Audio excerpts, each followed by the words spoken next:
আসসালামু আলাইকুম। আলু দিয়ে মুরগির মাংস ভাজি রেসিপি দেখাবো। কাইটে পরিষ্কার করে নিয়েছি। পেঁয়াজটা দিয়ে দিই, সোয়াবিন তেল দিয়ে দেবো পরিমাণ মতো।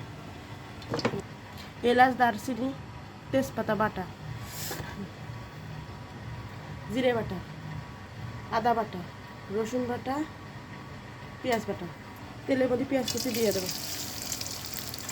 তেল আইড়ে দেবো। পেঁয়াজ বাটাগুলো দিয়ে দেবো, রসুন বাটা, আদা বাটা, জিরে বাটা, এলাচ, দারচিনি, লং বাটা, লবণ, ঝালের গুঁড়া, হলুদের গুঁড়া, ধনে গুঁড়া, মশলা, সামান্য একটু পানি দেবো। অফ ক্যামেরাতে আলু ভেজে নিছি, মুরগির মাংসগুলো দিয়ে দেবো।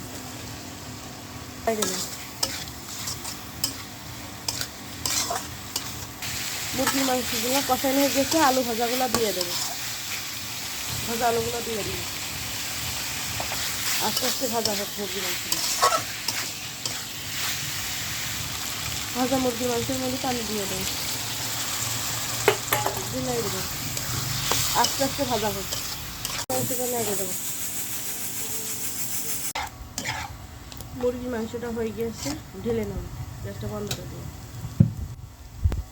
মুরগির মাংস আলু দিয়ে ভাজি করা রেসিপি রান্না করা হয়ে গেছে।